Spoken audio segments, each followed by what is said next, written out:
Өдрөө сайн уу? Хали байна. Дараагийн бичлэгтээ тавтай морил. За энэ удаагийнхаа бичлэгээрээ би Claude-ийг өдөр тутмынхаа амьдралд яаж хэрхэн үр дүнтэй ашиглах миний одоо хамгийн их олон ашигладаг 3 use case-ийн талаар танилцуулъя гэж бодлоо.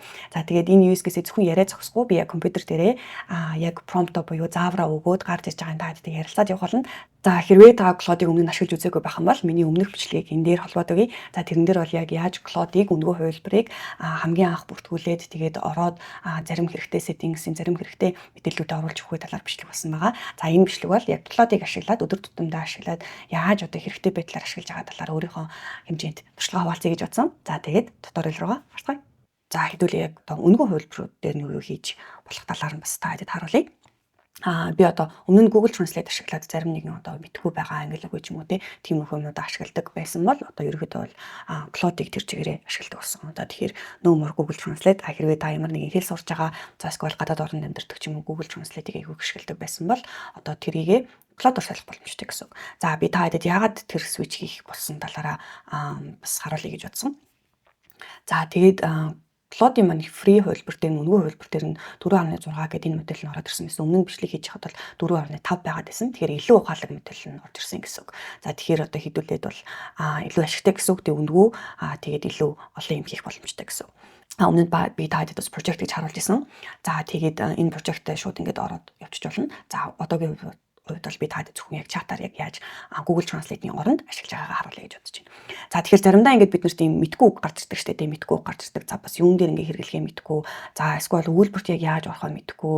За тэгээд тэр үгээ бас өөр олон хэл дээр ч юм орчуулдаг ч хүмүүс юм тиймэрхүү байх юм бол би одоо Claude-ийг Google Translate-ийн оронд ингэж ашигладаг гэсэн үг. За тэр нь одоо миний хувьд бол за жишээлх юм бол одоо энэ юу гэсэн үг вэ? Монгол хэл. За та харж байгаа би заавалчгүй одоо яг монгол крилээр бичих шаардлагагүй яг ингээ галиглаад бичдэг юм бол тэрийг ч гэсэн аягүй сайн ойлгож байгаа. Би бол энэ юу гэсэн үг вэ гэхэд бүр яг ингээ зүгээр ингээ мессеж бичдэг, чат бичдэг байгаа юм шиг бичгээр ч гэсэн энийг аягүй сайн ойлгож байгаа тийм. Одоо achievement гэдэг нь амжилт гэсэн үг ээ. Тэ үр дүн ололт амжилт. За амжилт ерөнхий утгаараа амжилт үр дүн ололт гэд жишээг нь ингээ зөвхөн нэг өгүүлбэр оруулцаад ирж байна. За энэ бол ингээ ерөнхийдөө Google Translate шиг хийж ин гэсэн. Claude-ийг ашиглаж байгаа гол юу нь болохоор бид нэг ингээ хүснээрээ энэ үгээр одоо илүү сайн ойлгож чадна гэсэн үг. За энэ үгийг одоо жишээлх юм бол 5 өгүүлбэрт оруулаад илүү дэлгэрэнгүй байдлаар нь хэлж өгнө үү гэдэг юм. Мөн амьдрал дээр ямар тохиолдолд хэрэглэгддэг вэ гэдэг юм уу те. За тэгээд эсвэл өгүүлбэрт орсон утгаар нь гэдэг юм уу те. Аюу олон юм бол ингээд асуугаад явж болно. Тэгэхээр Google Translate-ийн оронд Claude-ийн өнгөө хувилбарыг ашиглаж болох нэ. За ингээд заримдаа бол яг одоо яг боддог хугацаа нарай удаан байгаад байдаг. За тэр нь бас юу асууж яаж асууж байгаагаас шалтгаална. Тэгэхээр зөвхөн ингээд нэг ганцхан үг юу гэдэг вэ гэдээ асуухаас илүү энэ үгийг өгүүлбэрт яаж ашигладаг яа гэдгийг өгүүлбэр зохиогоод өгч гэдэг юм уу. Одоо жишээлх юм бол энэ үгээ илүү олон сурмаар байна гэх юм бол одоо тест хийгээд өгч гэдэг юм уу. Тэ сураг дээр тэнцэж томоохон ололт амжилт гаргасан. He passed the exam achieving a great milestone. Сургууль дээр, ажил дээр, спорт дээр, хувийн амьдралдаа гэдэг ингээд юм аюу сайн юунууд гараад ирж байгаа байхгүй. Тэ CV ажлын талын спортын медаль гэж тайлбарлахад хамгийн их хэрэглэгддэг үг гэдэг аюу ойлгомжтой байгаа тийм. За энэ бол надад хэдэн тест асуултууд бэлдэж өгөөч би энэ үгийг зөв газар ашиглаж байгаа эсхээ мэдмээр байна. Одоо жишээлх юм бол заримдаа ингээд үгээ мэдээд байгаа мөртлөө яг хаана одоо ашигладаг вэ гэдэг юм уу. Ямар тохиолдолд ашигладаг вэ гэдгийг заримдаа бас ингээд мэддэг байхгүй миний хувьд бол яг тэр үгийг мэдээд идэг ингээд юм механик орчуулга нь бол мэдээд байгаа байхгүй. Гэхдээ яг өгүүлбэртээ ямар нөхцөл байдал хэрэглэх вэ гэдэг дээр бас жоохон айгу муу байгаад байдаг. Тэгээд тэр үед бол би яг Claude-ийг ингээд ашигладаг. Одоо яг ямар хуу нөхцөл байдалд яаж хэрэглэдэг вэ? Тэгээд надад тест боловсруулаад өгөөч. Одоо жишээлх юм бол энэ үгийг би үнэхээр сурсан байна уу үгүй байна уу гэдгийг мэдмээр байна. Ингээд тестээр бас асуучдаг. Тэгээд энэ айгу хэрэгтэй санагдсан. За ингээд асуулт тестүүд нь гараад ирж байна. Тэгэхээр өөрөө одоо шинэ хэл сурахтай Google Translate-ийн хооронд ашиглах бол ингээд ямар ч асуудалгүй. За дараагийн сонирхолтой юм нь бол яг юунд би хамгийн их ашигладаг вэ гэх юм бол одоо ямар нэгэн одоо шинэ зүйлийн талаар сурах юм бол одоо сурахтаа би Claude-ийг аягүй сайн ашиглаж байгаа гэсэн үг. Ер нь бол яг өмнө нь ингээд Google-ийн оронд Google тэгдэг байсан шүү дээ. Одоо жишээлх юм бол ямар нэг юм мэдгүй байлаа гэж бодоход шууд Google дээр асуудаг гэсэн. Одоо ерөөхдөө Google-ийг Claude-оор сольсон гэсэн үг. За тэгэх юм бол одоо миний хувьд одоо хэдүүлээгийн хувьд одоо AI-ийн талаар судалж байгаа ч гэдэг юм уу. Одоо ингээд дэлхийд дахиар ингээд бүх хүмүүс AI гэж яриад байгаа. Тэр нь яг юу хэлээд байгаа, яг юу байдгийг ингээд нэг тийм заримдаа ингээд хүмүүсээс асуухаас ингээд санаа зовдөг юм асуултууд бас байдаг шүү дээ. Тэр мэрийг хүртэл би ингээд яг AI-аас аягүй сайн асуудаг байхгүй. AI гэсэн нь яг юу гэсэн үг вэ те. Үнэхээр мэдгүй байгаа юмудаа ингээд асуугаад Хэрв би одоо анхлан суралцах хүсэлтэй байвал хаанаас эхэлсэн дээр вэ?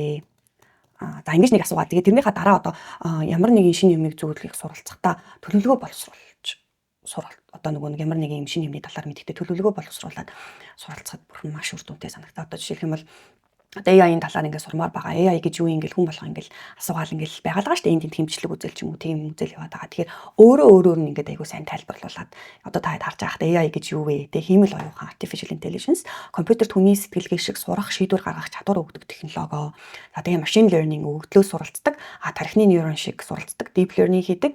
За LLM гээд NLM гээд P гээд хэл боловсруулалт одоо LLM гээд бид нараас яриад байдаг шүү дээ. Хаанаас эхлэх вэ гэдэг нь за яг Python сурах хамгийн чухал хэл 2-4 7 яг хаанаас эхлэх вэ гэдэг дээр нь бол яг энэ дэр бас мэдээллүүдийг оруулаад өгөө явчих. Бүр айгуу гоё байгаас тэ ямар нэгэн юм шууд ингээл AI гэж юу вэ? Ингээл юм ерөнхий мэдээллүүдийг айгуу сайн олоод авчиж юм. За дээрээс нь хаанаас яаж сурах вэ гэдэг мэдээлэл бас өөрөө нь AI-аас нь авчиж байгаа гэсэн үг байхгүй.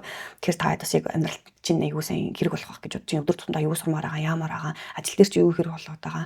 Одоо амьдралдаа ч гэсэн тийм ямар нэгэн байдлаар хүүхэд ч ямар нэг юм асуудаг ч юм уу тэр талаар мэддэггүй ч юм уу. Ер нь бол сквад өөрийнхөө хобби прожект болгож ямар нэг юм хийх гэж байгаа юм уу. Тиймэрхүү нөхцөл байдал бүр үнэхээр хэрэгтэй. За ингээд таад бас эндээс харж байгаа те математик те LLM-ийн үндэс цаашаа сурж болно, чиглэлээ сонгож болно. За үнэгүй сургалт их сурвалж гээд бүр ингээд энэ хараа юутай линктэй те шууд ингээд орчуулж чинь Google email гэж бүр орчуулж чинь те. За тэгээд очихондоо бол ингээд сурах чадвар өгдлийн технологи те machine learning the Python гэдэг programming language программын хэл байна. Хамгийн алдартай анхан шатны курсыг бас энэ дээрээс олж авах нь байна те. Дасгал хийх бодит өгөгдлийг бас энэ кабель гэдэг бас авах нэ. Fast AI гэж байх юм байна. Онцлог шаардлага гэдэг бүр ингээд бүх хэрэгтэй мэдлэгүүд чинь ороод ирнэ гэсэн үг. Энэ ингээд бүх юм үнэгүй. За одоо ингээд энэ талаар ингээд ерөнхий мэдээлэлтэй болчлоо.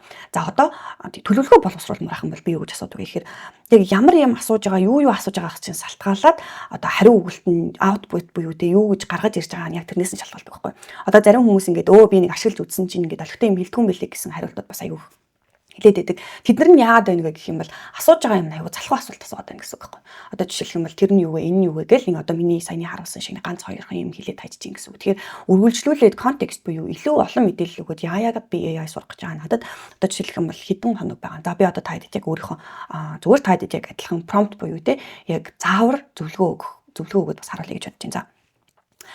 За би одоо анхлан AI суралцах хүсэлтэй байгаа. За энэ дээр бол юу ч штэ яг зөвлөгөө бичээд би одоо AI суралцах хүсэлтэй байгаа юм байна. Одоогийн байдлаар би анхан шатнаас эхлэх мэдлэгтэй. Одоо хаана байгаагаа бас хэлээд өгнө гэсэн үг. Одоо ямар нэгэн юм сурахтаа одоо хэрвээ одоо нөгөө дунд төвшнөөс агсан төвшөнд хүрэх гэж байгаа бол ингээд шууд тэрийгээ бас сайн хэлж өгөөд хаана ямар юмыг би мэддгийн ямар юмыг бод би сурмаар байгаа гэдгийг хэлж өгөхгүй бол тэрний талаар сурмаар байна гэх юм бол ингээд юу чиний мэддэгтэй ингээд юм ерөнхий мэдээлэл чинь бас гараад ирнэ гэсэн үг. Тэгэхээр би анхан шатнаасаа сурмаар байгаа юм уу, дунд шатнаасаа сурмаар байгаа юм уу, би юуг мэддгийм бэ гэдгийг бас хэлээд өгчих юм бол тэр чинь бас ингээд яг за энэ хүн ийм мэдлэгтэй юм байна гэд айгуу сайн ойндоо тогтоож аваад дараагийнх нь чинь асуухтын хариултанд айгуу сайн хариулж өгнө гэсэн үг байхгүй. Тэгэхээр бас айгуу чухал. За би анхан шатнаас эхлэх мэдлэгтэй.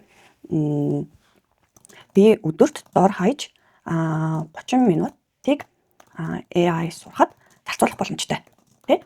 Надад 30 хоногийн туш өдөр бүр AI талаар суралцах learning plan төлөвлөгөө гаргаж өгнө үү?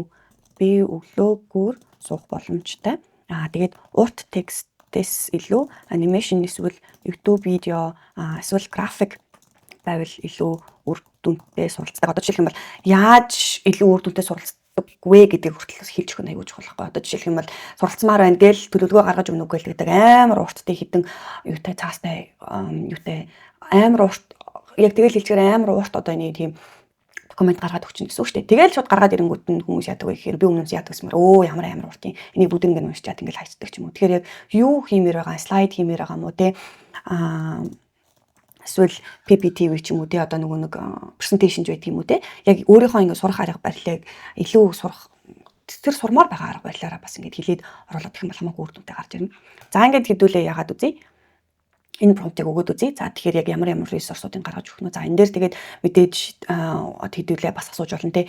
Тэр одоо вебсайтуудын линкийг оруулж өгөөрэй ч гэдэг юм уу. За тэгээд өдөр болгон надад сануулж байгаарай ч гэдэг юм уу. За тэрийг бас би дараа нь таад харуулна яг ингээд юм automation хийхдээ яг ингэж хийж болж байгаа байхгүй юу. Одоо жишээлбэл нэг юм хиймээрэн сурмаар байна гэж хэлчихэд за тэгээд өдөр болгон өглөөний 8 цаг надад сэрүүлэг одоо жишээлбэл компьютер дээр маань ирж эсвэл Google календарт ирж маань эсвэл над руу ингээд мэйл явуулж өглөө чи өнөөдрийн чинь сурах төлөвлөгөө юм байна. Ийм хийх хэрэгтэй юм байна. За өнөөдөр хийчих юм бол тэд өдрийнхөө юмыг дуусгачлаа гэх юм. Тэгээд энэ дараагийнхаа одоо нөгөө нэг автомашин хийгээ явчих гэсэн үг байхгүй. Тэгэхээр cloud дээр байгаа компьютер нь өөрөө кодо бичээд юутай веб юу хийж ийн гэсэн үг. Миний суралцахад зориулсан төлөвлөгөөг presentation хэлбэрээр гаргаж ирэх гээд бэлдэж ийн гэсэн үг.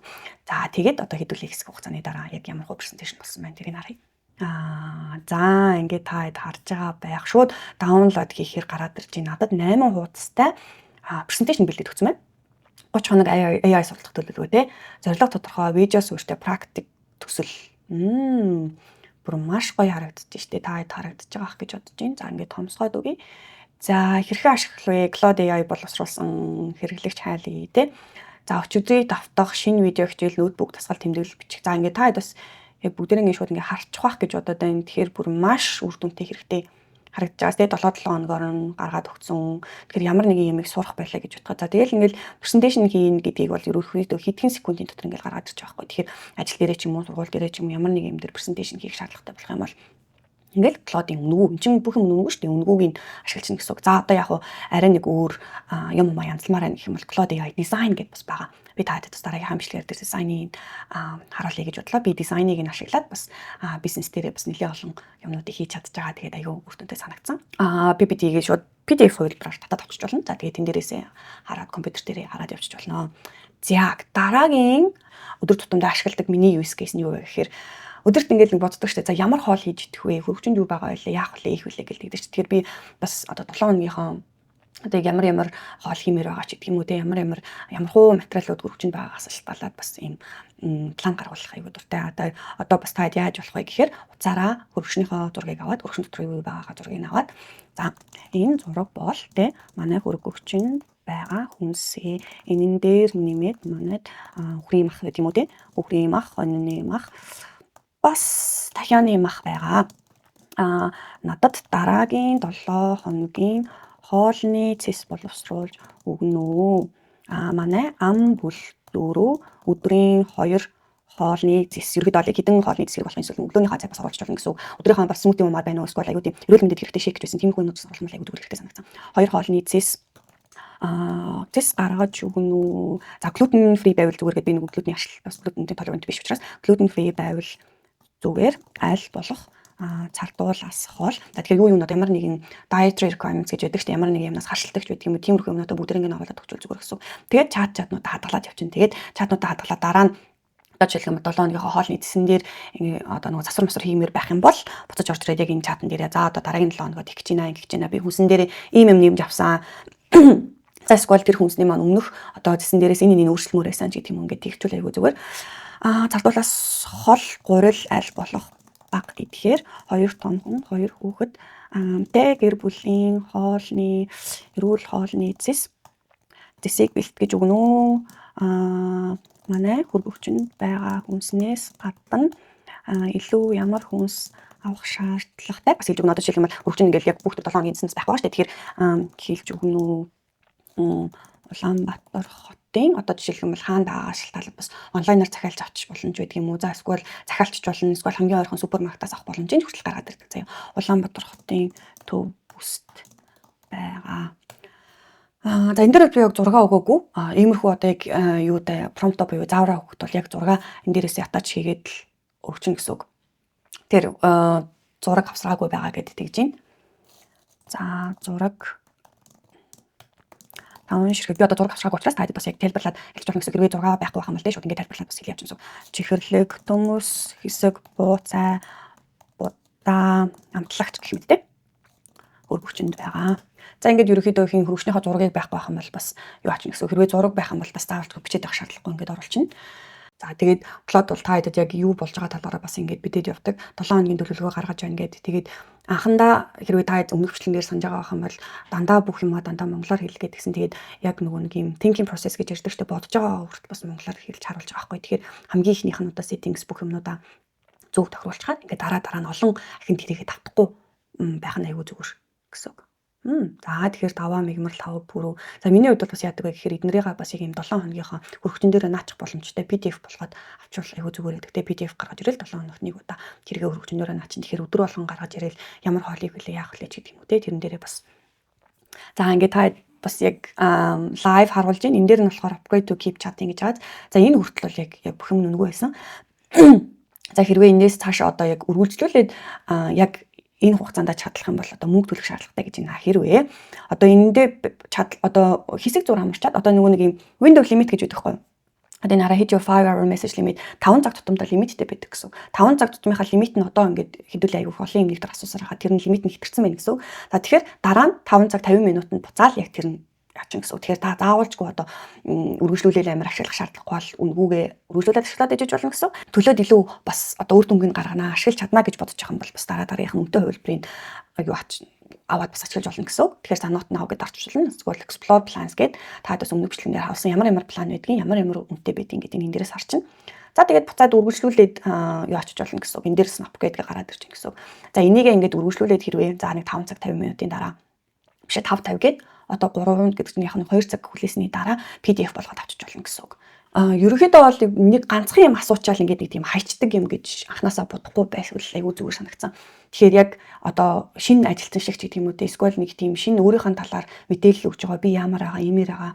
За тэгээд ингээд нэг тийм бүх юм ингээд бэлэн болсон хүн биш асуулт хариулж ийж илүү зааврын сайн өгж ийж олон асуулт асууж ийж илүү сайн үр дүн гарах учраас одоо жишээлх юм бол ингээд ганцхан юм асуугаал өө энэ онцгой мэн гэдээ хайчихгүйгээр за энийг одоо тэгээд өөрчлөлт үзээч PDF болгоод өгөөч одоо эсвэл юм айгүй тийм чи нэмэрэгчлэлтэн гэж бодоод тэгээд чиг гэж үзээч гэдэг юм үгээд асууж байгаа асуултаа айгүй prompt буюу гэж ярьдаг штэ prompt гэдэг одоо нөгөө заавруудаа маш сайн болгоод асуугаад үзээрэй гэж хэлмээрээ. За тэгээд өнөөдрийн бичлэгийг нүрээд дуслаа.